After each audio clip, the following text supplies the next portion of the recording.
God. I'm waving my tried to flag show by muting upside myself. down day. Put the flags upside down. Yeah, Oh, this was terrible. terrible. What? Terrible day. What a game, guys. I think everyone knows what's about to go on here. Could be a lot of bitching about the refs, but it's all justified. It's all rightfully so.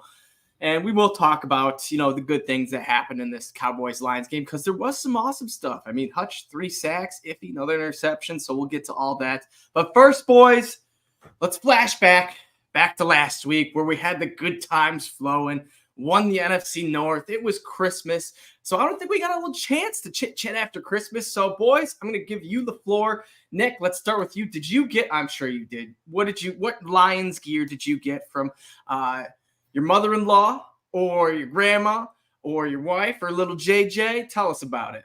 I got a ton of Lions stuff and Red Wings stuff and Spartan stuff. Sweet Lions hoodie, cool Lions hat. I got these Lions Marvel poster. I got a Lions calendar, a Lions cutting board, and a Lions picture with a bunch of printed signatures. And this is what I do every year. They're like, what do you want for Christmas? Oh, I don't need anything. You don't need to get me anything. Oh, okay, let's go through that rigmarole. Now, what do you really want? Anything that has Lions printed on it. I don't care if it's Ziploc baggies. I don't care if it's golf balls. I don't care if it's alcohol. I don't care if it's shoes, socks, underwear, pants, shirt. Does not matter. If it has a Lions, Red Wings, Tigers, Piston logo on it, I want it. And be creative. Whatever you think would be crazy. Golf towels, golf clubs, like tennis racket, whatever you can think of that has a logo on it. I will take it. I will appreciate it. I will hang it somewhere. I have miniature Lions boxing gloves up here. I mean, I got a Lions kids toothbrush from like a cereal box from like 1995. Hell, Nick, you have a bowling shirt, Lions edition. I have a Lions bowling shirt. Yeah, exactly. Like anything and everything that you can think of that has a symbol of a Detroit sports team, I'll take. So that's what I got. How about you, Julius? Any Detroit gear from Santa Claus? Not really from Santa, but I always gift myself random stuff all year. My wife throws me a lot of stuff on my birthday. I have a closet full of stuff. I'm currently putting together my new man cave in my new home. Got some stuff to hang up. So Santa wasn't too gifty with the Lions gear this year. But I was happy anyway because he was gifty with the division. Yes, he was.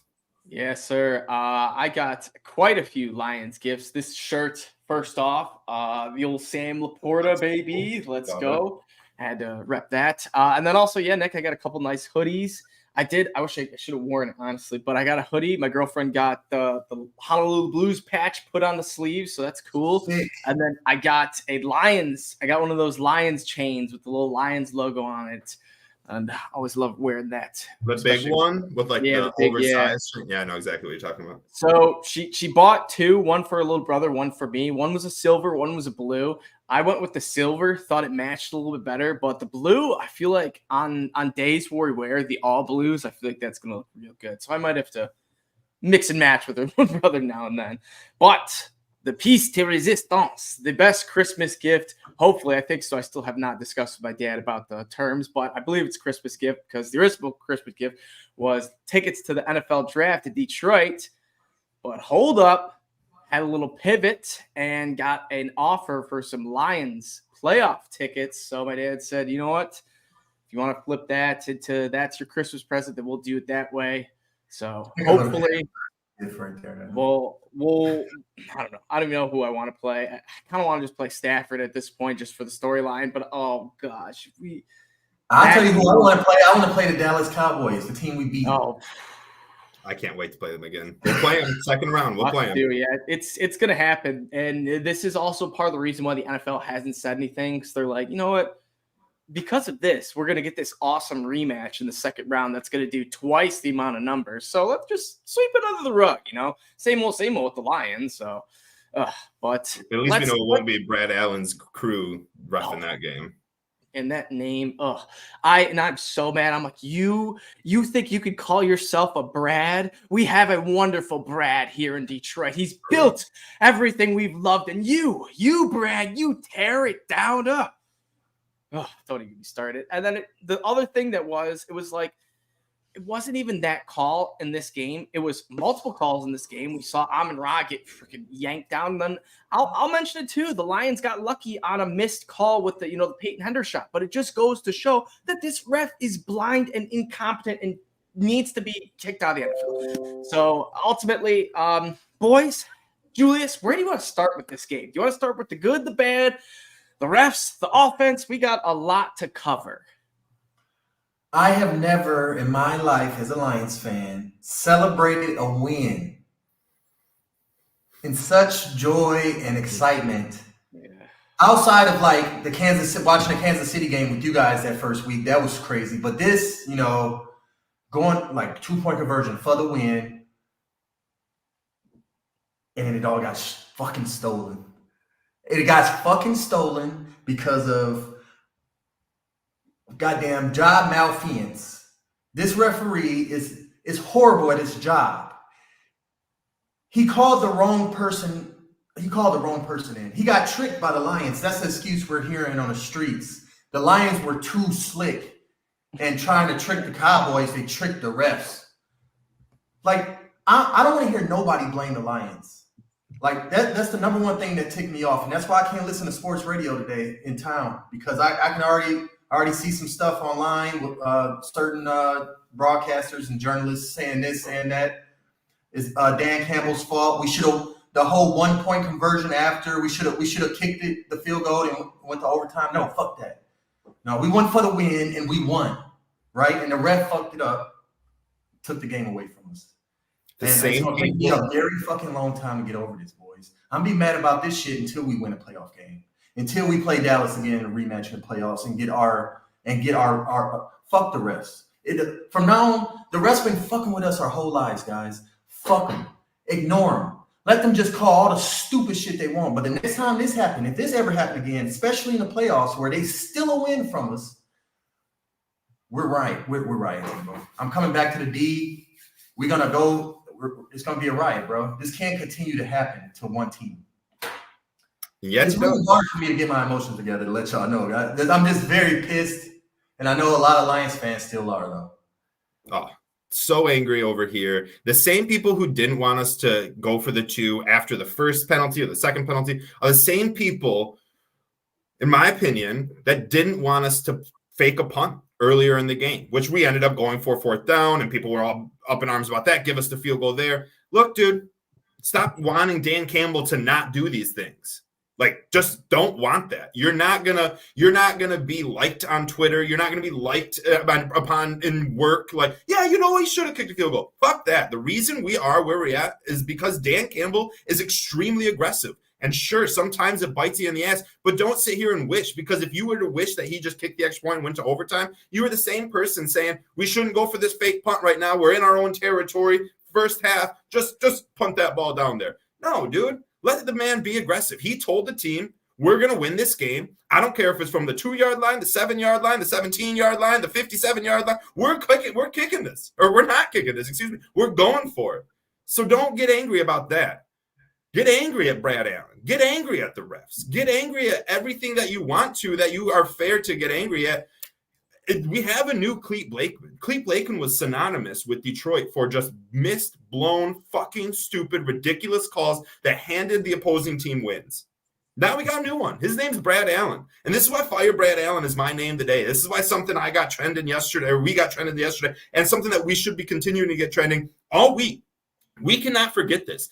Next week, I don't care if we're down 30-0 or up 30-0. I want chance all game. Fire Brad Allen. Fire Brad Allen. He got demoted. That's not good enough. You don't do that shitty of a job at your profession. It's not even his profession. None of these referees have a full-time job as a referee. They all are CEOs of fund charities and this and that, and they're accountants and they're lawyers, and they do all this stuff. And then they just come ref on Sundays. Yeah, it's their moonlighting job. It's their side gig. And that's the stupidest thing ever. But whatever. Roger Goodell ain't going to change that. But what he can change is the people that he's allowing on the field Sundays in the black and white uniform.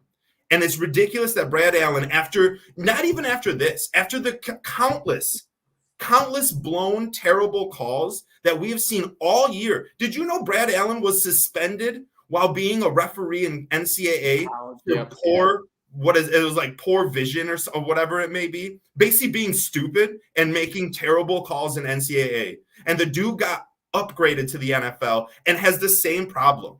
The definition of being insane is doing something over and over and expecting a different result. And that's what Roger Goodell is doing with these referees.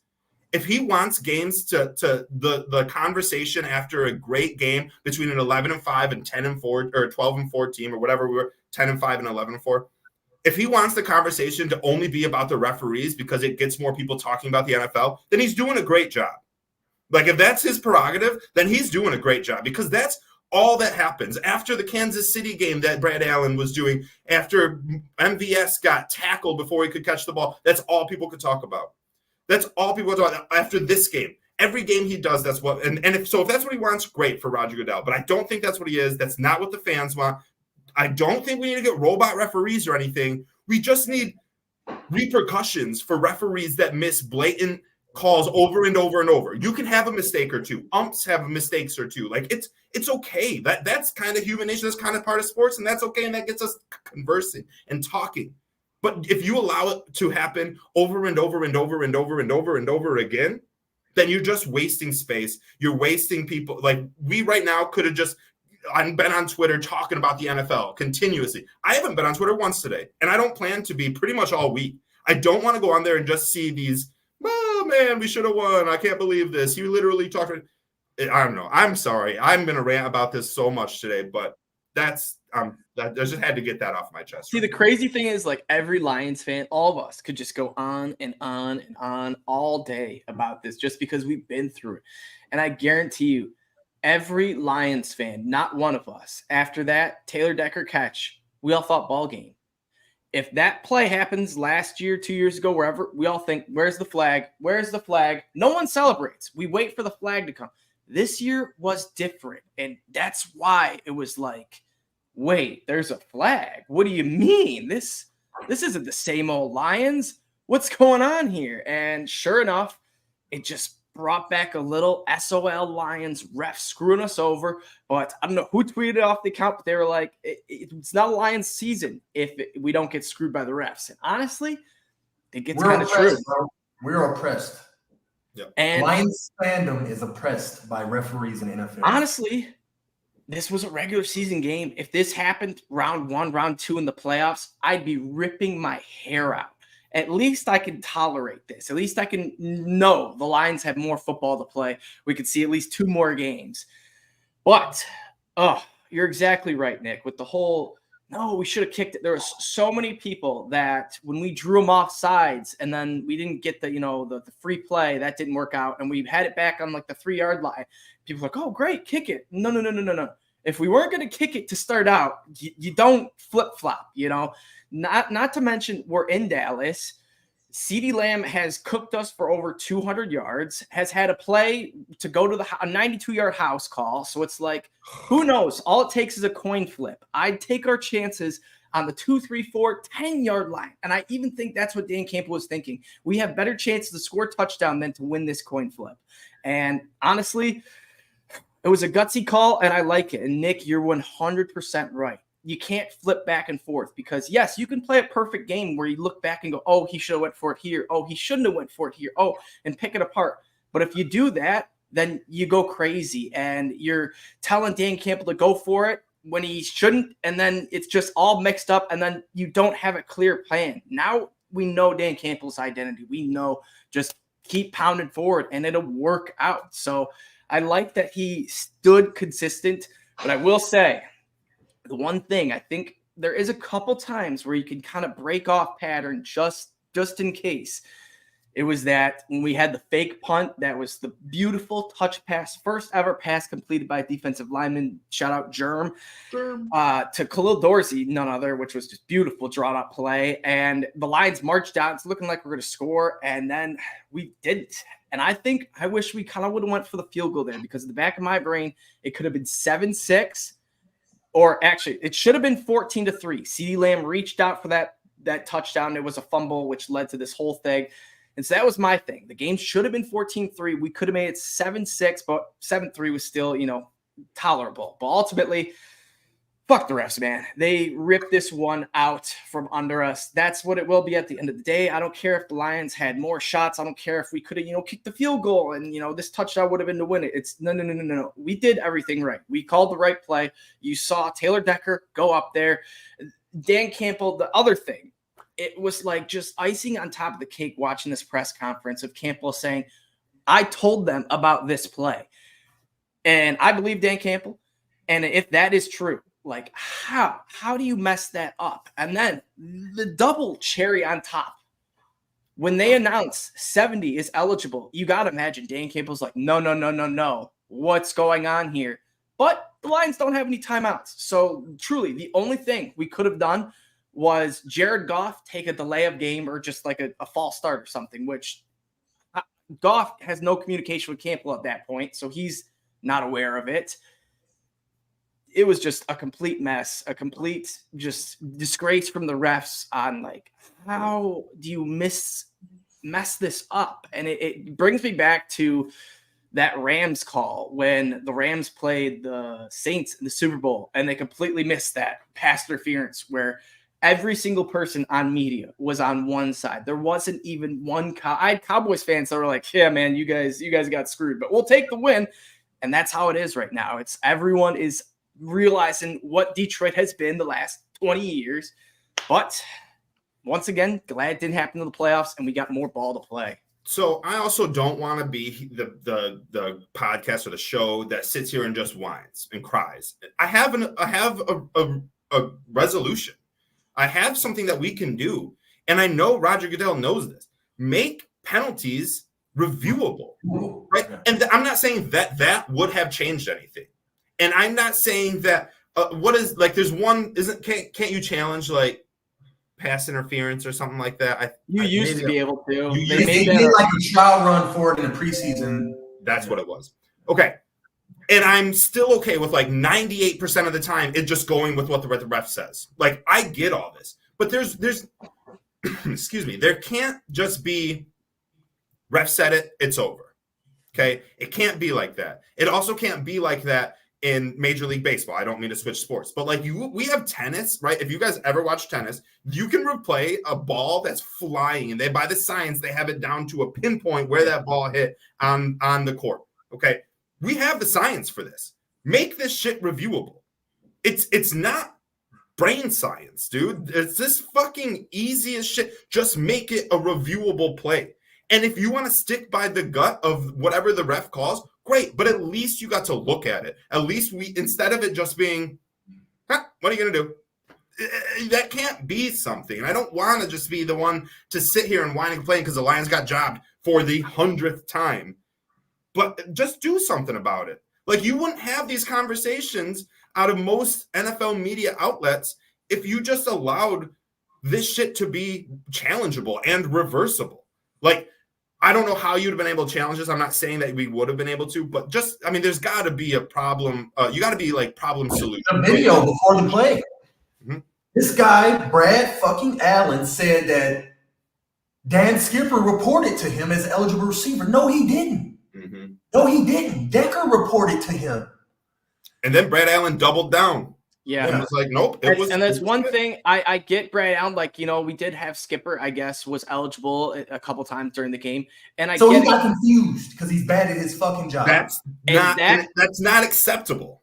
That's not acceptable, but that's true. And that's the fact. And so what I want, Brad Allen, if you have any dignity, any type of manhood, come out and say, you know what? I effed up. I did not hear. I was on me. But nope, he doubled down. It just was like took the coward's way out, essentially, of like, oh no, I'd played stupid, essentially, is what he was doing. And it's like, no, man, we have angles of you making eye contact with Taylor Decker. You talk to our coach about this play. How it's just and then like John Perry for the NFL says, and Dean Blandino say this was on the Lions. The Lions needed to make it more clear and obvious. No, bro, they did not. That is not the rule. The rule is the ref needs to be ready and have. This is why you can't have 80-year-old referees, dude. They can't fucking hear. When in Ford Field, when we have that shit rocking for round one, You think the refs are going to be able to hear? Gosh, you're right. No. So what now? Now we need to give them a letter. We need to literally go up to him, tap him. Well, he's getting kicked out of the game because he touched a ref. Like, what are you see Decker give the eligible sign. Logan Skipper comes running and he had a hand up, but that's not the sign. You have to go like this. Yeah. You have to go like this, and you have to verbally say it to report eligible. We saw Decker do it, and all we see is Brad Allen understand that he's getting paid $100,000, like or more. Like he's getting paid so much more. Yeah, so much more. I don't know why I said that number. I was just that's a really small number. 100,000 million. I don't know. He is getting paid. That's the or he got paid from Vegas, like he bet on the game.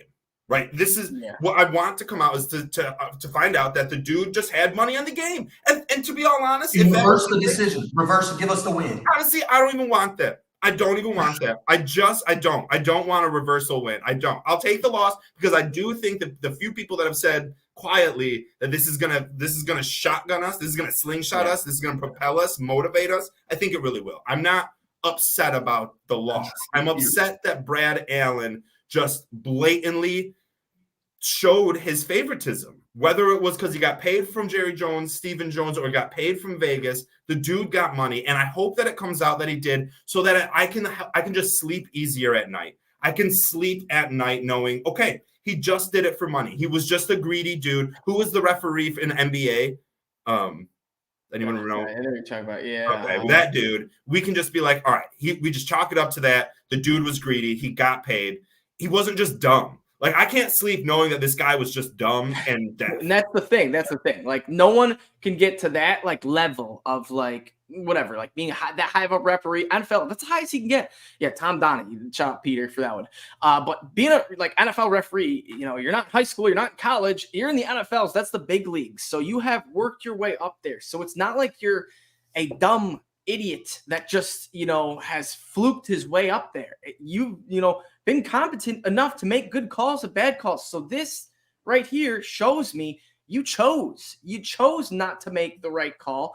You didn't just, you know,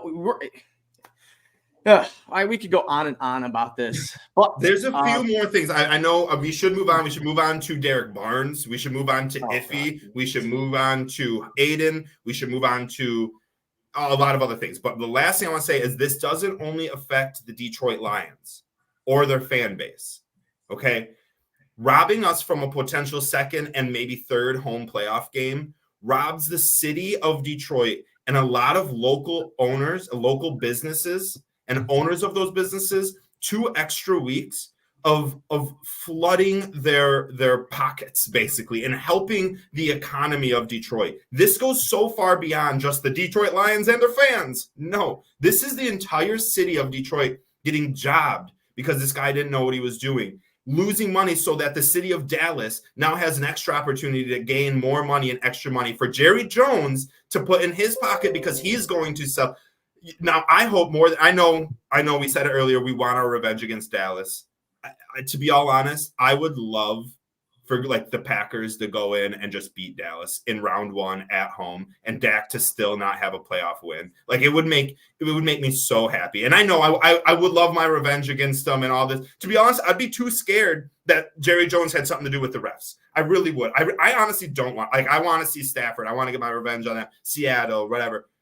I would rather see like Philadelphia than the Cowboys right now, just because I'm more certain that Jerry Jones would have something to do with the referees than I would whoever is the owner of Philadelphia. I can't think of right now. But it just hurts the city of Detroit. It hurts the businesses. It hurts a lot of things. It hurts all the people that work at Ford Field. It hurts Sheila Ford Hamp's pocket, and I know she's got to be hurting for a little money. I'm just joking. But you know what else? You know what else it did? It took any slim, I mean, this is so ridiculous that we even are talking about this, but Dan Campbell should have won Coach of the Year. He's not anymore. It's going to be Kevin Stefanski because he's won with 4 different quarterbacks, one of which was Deshaun Watson, who he paid $200 million to. The other one, which is Joe Flacco, probably the comeback player of the year. The other 2, all right, solid wins. But if we can win next week with Teddy Bridgewater, Hendon Hooker, or anyone in the second half, then Dan Campbell, how he is not a lock to win the Coach of the Year blows my mind. This guy is winning the division, a division that has never been done in Detroit history. the Browns aren't even going to win their division. They still have the same amount of wins as the Lions. And if you look at it, the Lions honestly weren't really handed the division. There was still a couple wins we had to take care of. If we lost to Minnesota last week, if we lost to the Packers in week 4, whatever, then they are both right back in it. And we're, probably playing until the very end. But ultimately, it's Kevin Stefanski's like minus 400. He's pretty much a shoo-in at this point. All media has been talking him up. And I will say the Browns are kind of like the AFC Lions. So that kind of makes a little sense of how, just because they made the playoffs. The same thing with Sauce Gardner and Aiden Hutchinson. Exactly all the media just wants to suck their dick, and I don't fucking care. I'm sorry, dude. I'm not watching my language today. What they don't realize is like Dan Campbell, Kevin Stefanski's already won Coach of the Year too. So it's like we already know. Who cares about the past? Literally, just look at this season. And people will be like, Dan Campbell, their team was expected to win. The Browns weren't expected to win. Fuck that. The Browns paid $250 million for the fucking Deshaun Watson. They were expected to win. And if they weren't, then that was a terrible sign. Stefanski's a great coach, dude. He's a great coach, and he's well-deserving. But it's just like people saying Damar Hamlin should win Comeback Player of the Year because he stepped on the field 3 times after dying last year. Great story. That's awesome. Put a fucking 30 for 30 together for him. I know Julius hasn't had anything to say yet in a minute. Oh, no. This is We're just I agree with What do you think, Stefanski or Campbell, Julius? Oh, I'm definitely going with Campbell. I mean, like Adam said, he did something that's never been done. He's the face of our franchise. And it's very rare that the coach is the face and not the player. You can name a few other coaches that are like that. They're like Hall of Famers, like Bill Belichick, Nick Saban, and so on. So we got the coach of the year in Detroit, whether they give it to Stefanski or not. Yeah, agreed. Well, most of which I'm kind of mad about because I have a few bets riding on Dan Campbell. I'm so pissed. I placed a $8 bet that would have won $400. I had CJ Stroud winning Rookie of the Year, Christian McCaffrey winning Offensive Player, Dan Campbell winning Coach of the Year. Damn. That's pretty good betting. I know, brother. I know. It busted it. But nonetheless, let's talk some positives on this game because there was a few. Lions started off hot, man. We marched right down the field. It seemed like we were going to score right off the bat. Amon-Ra was dissecting them. The one thing that kind of caught the Lions off guard, I guess, was our run game. It was kind of weird. Jahmyr Gibbs, he wasn't really there except for like one run towards the very end. I feel like we ran at times where it was like so obvious we were going to run, and then we didn't run on the times where it like was obvious we were going to pass. And I feel like it might have bitten us in the butt. But this first drive, Amon-Ra got down. He was sliced them up. I definitely thought he was going to score. And then we settled for the 3. And then Dak, that's what it was. The great call by Julius. Send it in the group chat.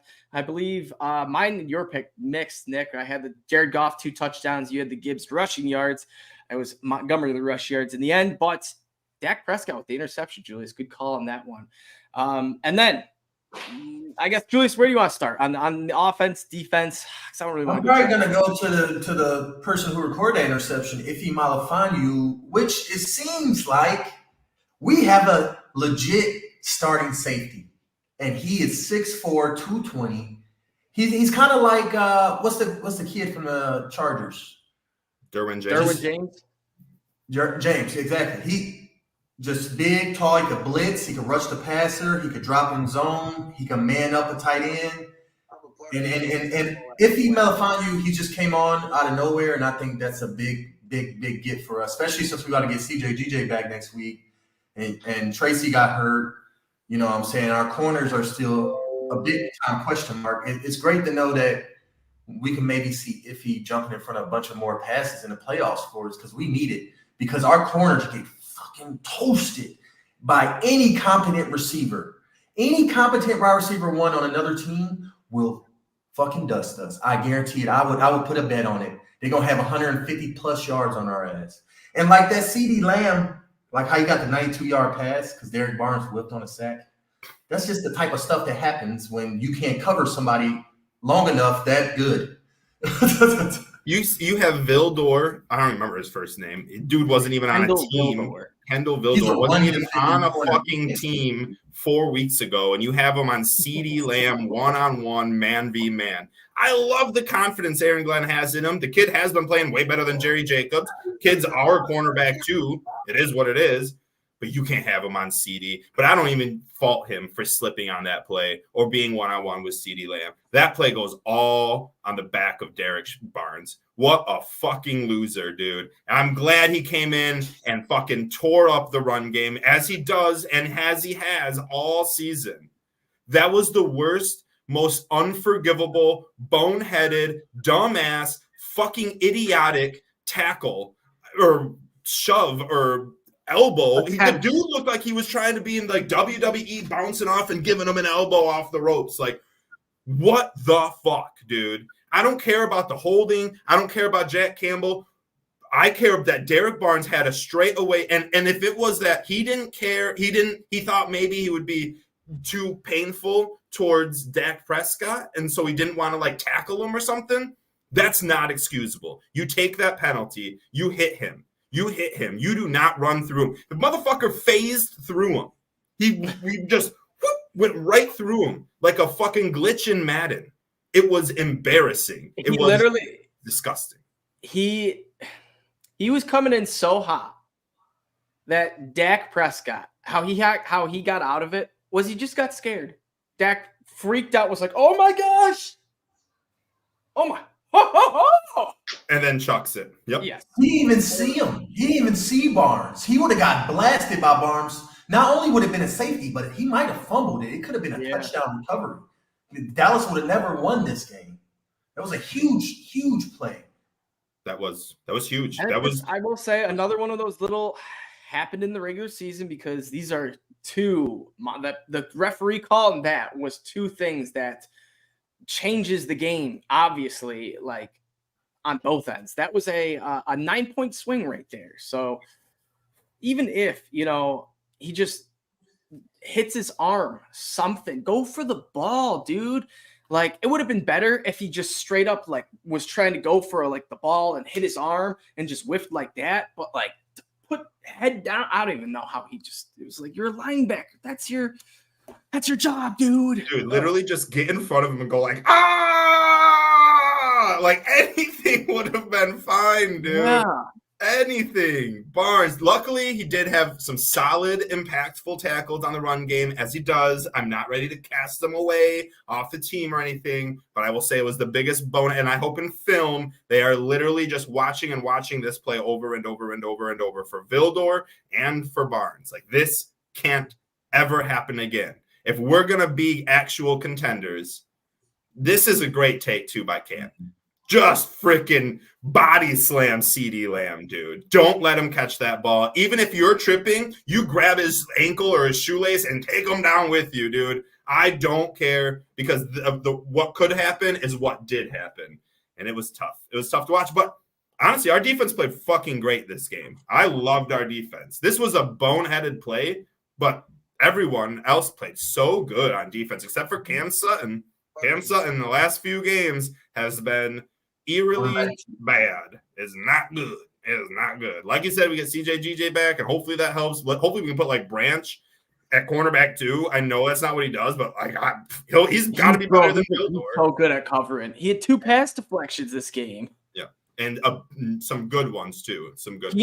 He knows so well how to position himself without bumping the wide receiver and getting his arm in front and just like bam, punching that ball. The second the receiver either catches it or just blocks the dude's catch pattern or whatever. But the defense looked phenomenal. If you could hold, like, honestly, you could pretty much take away this 92-yard play. If we take Derek Barnes, if he's a healthy scratch, they don't score 20 points. I mean, maybe in a different way somehow, but this game looks completely different if you take out Derek Barnes. So the defense got an interception off Dak too, which he hasn't thrown a whole lot, Julius. I got to say, when you put that in the group chat for the pick, I was like, oh boy, here we go. I kind of also was like, oh, that's going to be the one that doesn't hit. I just figured if he would surprise Dak, who's historically he has a turnover prone trigger. And sure enough, if he jumped right in front of his ass. Didn't see him coming. Sorry for commercial If going he's on. really good at jumping those passes, those over the top post routes, if he is really good at it. Yeah, he's like Kirby last year, is what it's reminding me of, dude. Aaron Glenn's got the safeties on lock, dude. On lock. I just think Tracy Walker is not that kind of safety. He's just that hard hitting safety, which is like usable. Like we can definitely use it, but like I'm so happy we made this because while Tracy was starting, that was like our 5-game stretch where our defense looked really bad. People were calling for Glenn's head, and he made the adjustment. He showed why he's a very competent, very good defense coordinator. And for anyone that said that we should fire Aaron Glenn, they can now realize that he is very good at what he does. We just had the poor personnel. He saw it. We made the adjustments, in my opinion, and he should be back, and he is very good. Very, very good. Yeah, he came through. I'm happy about that, and it was against a good team too. It's not like, this is the Vikings, Jared Hall, the Bears with, Justin Fields or whoever. This was, Dallas Cowboys, a true contender, a team that's looking like they're going to win at home too. A team that's looking like it's going to win the NFC East. And now the Lions, I feel like we're going to be a little bit more hungrier come this playoff run. This honestly feels like a poke the Lions scenario where it's like, all right, you done pissed us off. You're gonna see now. Here we go. And this Lions team is one of the few teams in the NFL that I feel like can just, God, there goes those damn commercials. Dude, Dan Campbell is like, yeah, you probably did piss off the entire team. You done pissed off Dan Campbell. And that's the giant you don't want pissed off. I've seen him sad, emotional, happy, elated, angry, like in pressers. I have never seen Dan Campbell lose it. Get up there, crinkle the first piece of paper he gets, throw it, rip on Dave Burkett, who I love. I love Dave Burkett as a media. A lot of people are like, oh, Dave, him and Jeff Risdon, we had on the show. Jeff, great people. I should see both of them down at the Senior Bowl, along with some of the other guys that do Detroit media, like Jeremy Reisman and stuff. I love Burkett. Dan Campbell likes Burkett. He just was so I've never seen him so fierce, and that's because he told Brad Allen, dude. He told Brad Allen. Yeah, that's exactly why. It's like they awoke the beast of Dan Campbell. Controlled fury, Dan Campbell called it today. He called it controlled fury the team's going to have. They're not going to forget the burn. They're going to carry it with them and fuck people up in the process. Yeah, boy. I love that. I do think we're going to get a little bit – I don't know if we can even get this, but I think we're going to get more aggressive Dan Campbell in the playoffs, whether it's the first round, first and second round, first, second, third round, first, second, third, fourth. As aggressive as DC has been so far, I think this is just going to open it up even more. You know what I want to see us do?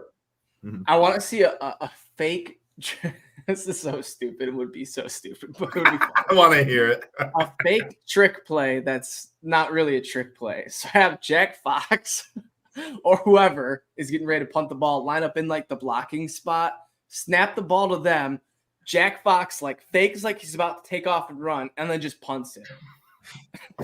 The most aggressive punt in the world, dude.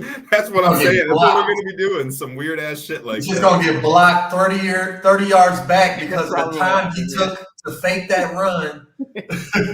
That looked like he's going to do it. He's going to punt it, and the ref is going to be like, I've never seen something like that before. It's got to be a penalty. It's just like in semi-pro when they do the alley-oop for the first time. Though. He's like, I don't know what that is, but foul. It's like, all right. Literally.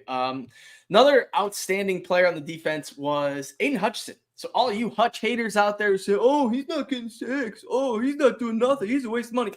Shut your mouth. This dude has now had a 3-sack game in his first 2 years, which I tried to look that up, but it was really hard. So I imagine it's in a class of like TJ Watt, JJ Watt, Joey Bosa, and Reggie White. So ultimately, Hutch at 9.5 sacks, same amount as last year, has an interception, forced a fumble this game, had a tackle for loss, was the first Lions player with 3 sacks, a tackle for loss, and a forced fumble in a game, which sounds crazy because that isn't really a lot. 4, tackles for losses or I guess 3 and 1, but still, it's not a whole lot. And you feel like one of our defenders had made this work before, but ultimately Hutch is just proving time in and time out that he has that potential of a all-pro superstar. It's not going to be there every single game. He may not be as consistent as like a TJ Watt, and you know what? That's fine. All right. TJ Watts, those guys are rare. Or, Micah Parsons, they're rare. If we get a notch below, which is what Hutch is looking like, I will take that. And then not only that, he can perform like TJ Watt. It's just not as consistent sometimes.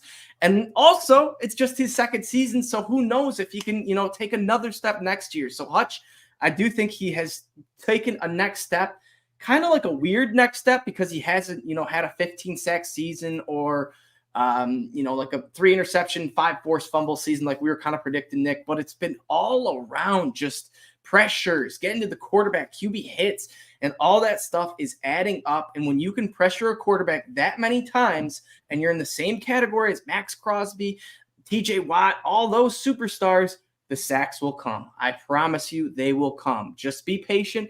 It might not be 1 every game. It could be 3 here, 0 there, 1 there, but they will come. So Aiden Hutchinson, he is a superstar and happy to see it. Also, there's a few things. First, Aiden Hutchinson. Let me get back to it real quick.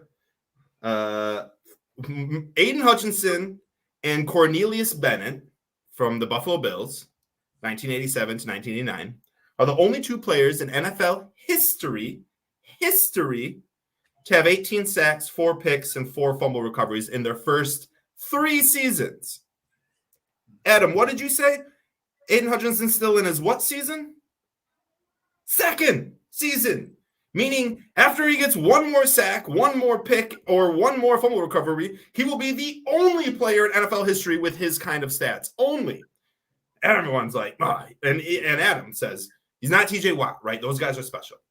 Those defenses, right? TJ Watt, we'll say Max Crosby, ranked 16th or worse in run defense. Guess who ranks number 1? Aiden Hutchinson don't give a fuck about those sacks. Obviously, he does. He wants to do his little hip gyration and his stanky leg, obviously. Fact of the matter is the dude is a great run defender as well. Not to say TJ Watt isn't. Not to say Max Crosby isn't. But those guys don't have like additions like Aiden Hutchinson does. Man, we don't have anyone on our defense right now other than Isaiah Buggs, who's awesome, but like he is a no-name. Man, they got Cam Hayward in Pittsburgh. They got other people in Las Vegas. I don't know. All I'm saying is that like Aiden Hutchinson, right, cares more about this defense than he does your sacks. So I don't give a fuck about his sacks. I'm glad he got 3 of them. If he would have finished the year with 5 sacks and we had the number 1 best run defense and we held the Cowboys to 20 points and we looked really good once we switched over Tracy Wilson to Iffy, I wouldn't care that Aiden didn't have sacks because looking at sacks is like looking at Russell Westbrook when he had 50 triple doubles or whatever it was and being like, he's the best player in the NBA. Fuck no, he isn't. You don't know. You don't understand football if you don't think Aiden Hutchinson is one of the best edge rushers in the NFL, if not a top 3 to 5 edge rusher in the NFL. Got hosed out at Rookie of the Year, and I'm going to let everyone keep talking about him. Everyone can continue talking about him. That's great, dude. Let him sleep. Larry Fitzgerald wants to sleep on the Lions. Man, everyone wants to sleep on us, Aiden included, like sleep on Aiden included. Great, dude. Just great. I almost don't want him to get a ton of sacks so he's not looked at as one of the best. So everyone can continue to sleep so his chip can continue to get bigger and bigger on his shoulder. It pisses me off, dude, when people talk bad about Aiden Hutchinson because he doesn't have sacks. Those are box score watching dumbasses that don't know how to watch football and don't understand football. And all they understand is yelling at the TV because that's what their dad did and that's what Mike Valenti does and that's what everyone else in Detroit media likes to do. Not here, dude. Not here. We give appreciation to everyone and anyone. Go back and watch. We tried to give Jerry Jacobs appreciation. Obviously, that didn't work out. But we are here. You are innocent until proven guilty. And Aiden Hutchinson is a fucking dog. He's a fucking dog. A big-time dog. Big-time dog. He's going to be a defensive MVP one day, definitely. Yeah, I can see this dude having 20 sacks next year just because. Just because the refs start calling holds and stuff, the most held, double teamed, stalled, chip block player in the NFL. Yep. And he's elite. Yep. And then one thing you guys ever notice, you'll be scrolling. This happens pretty much every single every time Hutch makes a something big, has a good game or whatever. You'll see the Detroit Lions PR puts out the stats, and it's honestly other accounts too now. And it'll be like, Aiden Hutchinson is the first player since Billy Sampson from 1986. Aiden Hutchinson, first player since Johnny Stevens, 1961. And it's like he's doing things that hasn't been done in like 40 years, 50 years. Only 1 to 2 player has done it. And it's not things where it's like, oh, well, that's an anomaly. That's, only one player's ever done that. Well, he's doing like 5 things that only one player has ever done. So what this dude is doing is like you're kind of right, Nick. He like isn't a TJ Watt where he puts up the numbers, but his production and just like team production, it shows. And sky is the limit for this dude. And I cannot wait. The dude has double the amount of interceptions that Sauce Gardner has. Well, that just happens. 4 interceptions, Sauce is 2. And people still talk about Sauce being an all-pro fucking cornerback. He's a great cornerback. Ain't nothing wrong with him. Michigan boy, Detroit King, represent. Aiden Hutchinson has 4 picks, double his picks, dude. He's so good. Aiden is so good, dude. I get into this argument a lot with my friends who don't like Aiden Hutchinson. And not that they don't like him, but just think that he's not producing as well as he should. And it's great. It's great every time he gets a sack. Another player who a lot of people were controversial about, who they were bashing early on, who's starting to produce. That's J-Mo, baby. Had another big play, longest catch of his Lions career. It was the 63-yarder. I somehow didn't end up in it as a touchdown. It was a great throw by Goff, put it on the money. J-Mo didn't have to stop or anything. The cornerback must have been fast as hell. And J-Mo loved it. If we can get those now and then, that just stretches the field in players' minds. So you got to imagine the safeties are thinking, okay, well, J-Mo's out there, can't get over top. And the next thing you know, Amon-Ra is coming across the middle. And that's also a reason why I think we had so much of Laporta and St. Brown just coming across the middle, inside the middle, because they were playing deep. They were, don't give up that deep shot to J-Mo. Amon-Ra can still fly too. And if Gibbs is out there, it's like, got to account for him too. So J-Mo, he is slowly but surely making himself look good. If he can solidify himself as like a legit number 2, which is what he's kind of been doing, that I think this Lions offense can be even better than what it was and what it has been lately. And I do think, actually, no, that was Laporta. Dan Campbell came back and said Laporta would be good to go. I'm not sure on J-Mo. I know his ankle got rolled up on. Yeah. Okay. He should be good. Yeah, should be good. And even if, he needs a week to rest, we got the Vikings next week and can have him for the playoffs. So, Nick, what's J-Mo's next step? Because we've seen the big plays. We've seen, I guess the 6-target game. What is the one game? Obviously, a 200-yard game would be enough. But what's the one game where you're like, this kid's got something here? He has something, but like, you know what I mean? I do know what you mean, and I don't have an answer because I don't think there is an answer. In my opinion, we've seen the max targets that J-Mo will get with Jared Goff. I just don't. Goff has a connection with ASB and Sam Laporta and Gibbs that just kind of ran supreme over Jameson Williams. So what was Josh Reynolds' best day? I think it was probably like 3 to 4 catches, 100 yards and a touchdown, maybe 2 like in a game in his career with Jared Goff as a Lion. I think that's the most we could expect out of J-Mo in one game, and that's not consistent. I think as long as Jared Goff is here, J-Mo will get his 3 to 5 targets and his 1 end around pretty much consistently averaging per game. To me, it was a great play by J-Mo, great catch. Speed showed that if we had Matt Stafford, I would be expecting a $150 from J-Mo every single game. Like I just would, but we don't, and we got Jared Goff. That throw spoke to me more than the J-Mo catch. To see Jared Goff get plowed up the middle and still chuck that ball. I didn't think Jared Goff could throw the ball that far. I honestly didn't. I honestly thought like 50, 55 was his range. The motherfucker threw it like 70 yards. And that was the longest and farthest throw I've ever seen Jared Goff throw as a Detroit Lion. There is not one single throw that was farther than that. Even if it wasn't like completed, there was no throw that was farther than that. I liked that. Let me see that Jared Goff a little bit more. Can I just get 3 to 4 balls a game that Jared Goff throws 70 yards? And I don't care if 3 to 4 of them are incomplete because they're over the head of someone. He had underthrown Jameson Williams every single deep ball. Every single deep ball, J-Mo had to stop and wait for, or slow down and wait for. He had never overthrown him. I think he overthrew J-Mo one time, and that was like on a 20-yard pass because the connection just wasn't there. He finally showed that this is he foreshadowed this earlier in the year too. We're getting on the same page. You guys will see it. Randall L said it. You will see this. You will see J-Mo. We're finally starting to see it, but I don't expect anything, and I don't think that there's a game good enough where I can just be like, all right, solidified J-Mo. I think J-Mo's really talented. And as long as this injury doesn't hold up where I start to think the dude's made out of glass, I think the biggest thing was 2 games ago in Denver when he caught the ball over the middle and took a big hit. That is what I wanted to see from J-Mo. I had waited 2 years to see him catch a ball in no man's land and take a hit. And we finally got to see it in Denver. This was a great throw by Jared Goff. Great catch by J-Mo. I expect him to make these catches when he has that speed, when he has that man-on-man coverage. So to me, this was nothing to do with J-Mo. Great clutch. Glad his helmet flipped off and he got to do the cool first down. Rolled his ankle. That sucks. This was all about Goff. Goff proved to me that he can throw the ball 60, 70 yards. And I like that. That play alone kind of makes me be like, all right, I'm a little bit okay with re-signing Goff and moving on with Goff as opposed to moving on without Goff. So I can't really answer your question, Adam. I don't think there is anything out there that would make me be like, J-Mo is. I will say one thing that J-Mo's been doing that I'm like, oh, I didn't expect this.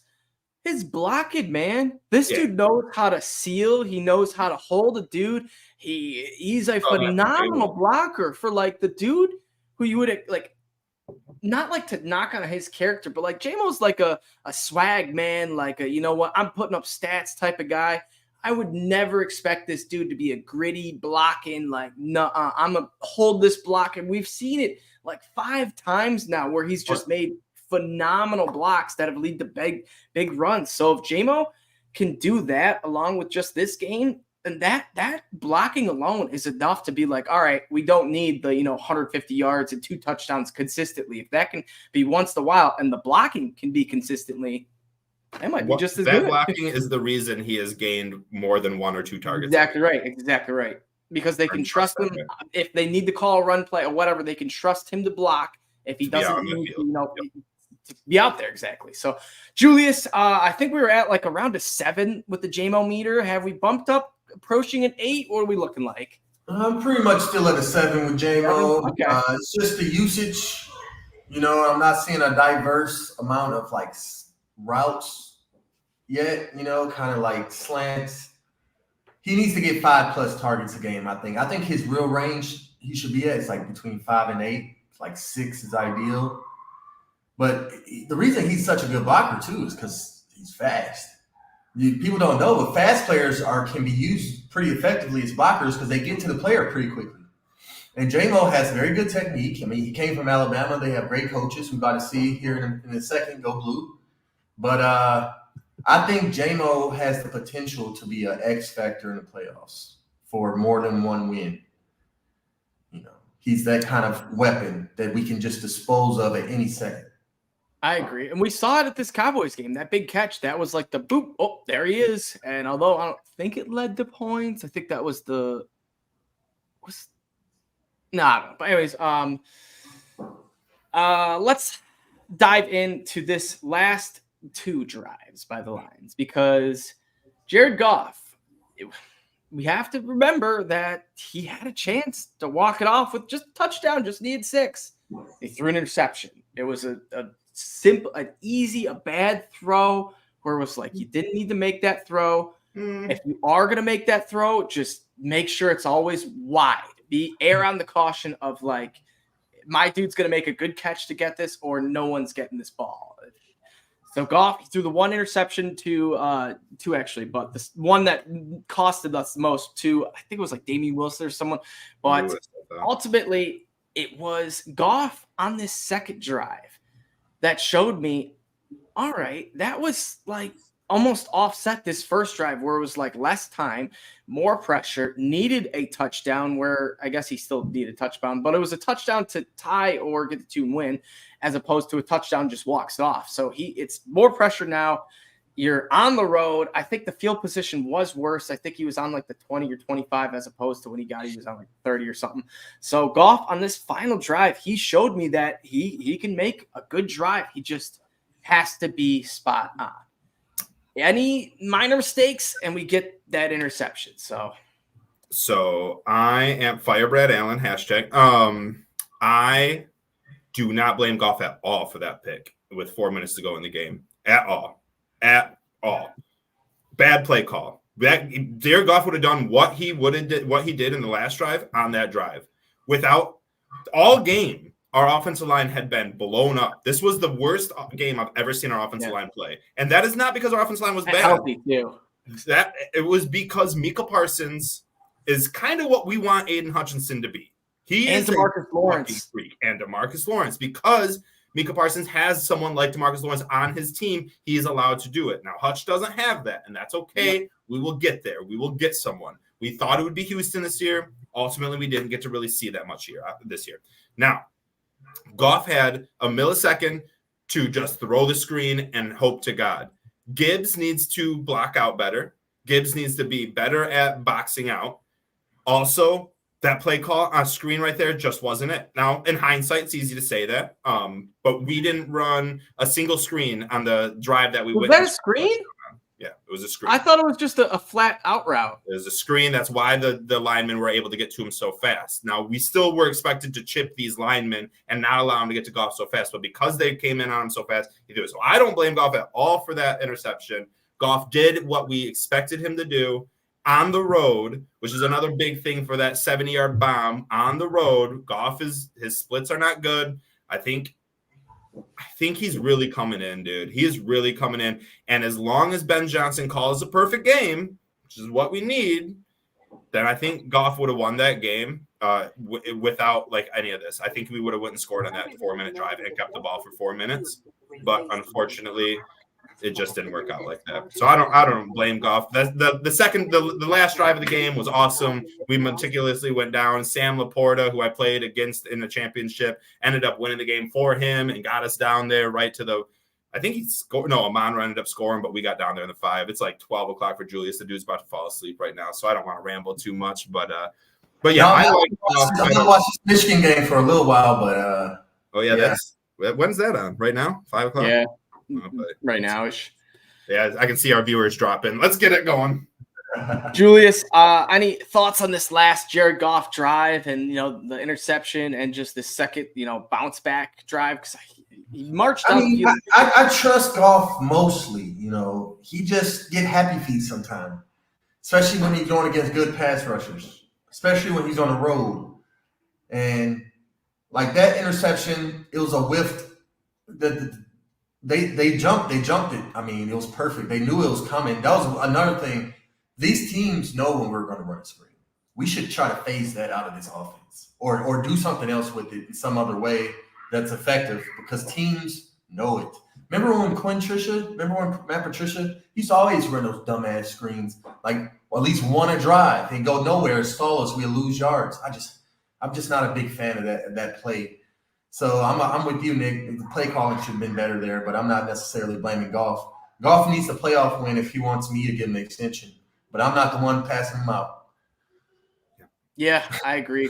Playoff win, I think that's the cherry on top. We got hungry as the season went on, but that's okay. We realized what this team was. This team is capable of winning 1, 2, 3, 4 playoff games. So 1, I think will be good enough. 2 is just icing on the cake, and anything more than that is just phenomenal. So ultimately, I'm kind of happy in a weird way that Goff threw this interception, that this screenplay, that this like it happened this way. There were so many bad mistakes that went into this one game that we could learn for the playoffs what not to do. Love to go blue, Julius. And it was nice because we didn't get screwed on our last 3 games one by one. It was all in one game. So if it was, because honestly, the Lions, if the Cowboys and Mike McCarthy are just, a little competent and run the ball every single play, we only have 40 seconds. And who knows if we even march down there. So it took a little bit of Cowboys idiocy to help the Lions get the ball back and then make the drive. So it's like, all right, we essentially got a little freebie of what to see, what not to do, if I'm looking at glass half full. But ultimately, we got screwed. Refs stolen from us. This is actually, boys, let me get last question. Every Lions, bad call, bad beat, missed call, no call, flag pickup, flag not thrown, whatever you want. Was this the worst one, or was there something worse? If so, what so? Nick, let's start with you. No, not the worst one. The newest one, the most, every year you get something new. The Golden Tate down at the half-yard line, 10-second runoff to end the game, the Kelvin Johnson catch, the bat out of ball, the dude's face mask, the non-face mask, there's no one worse than the other. I think maybe one of the worst ones was the Golden Tate one because it ended up knocking us out of the playoffs ultimately. And this one did knock us out of the playoffs. It did knock us out of maybe the number 1 or definitely maybe the 2 seed, but not the worst, just the newest. And it's fun. Honestly, it's kind of fun. Being a Lions fan, you get to see something that has never happened in the NFL every year. And sure, it's against you, but it's new. It's fun. If you're not learning something, what are you doing? So I would say not the worst. Julius?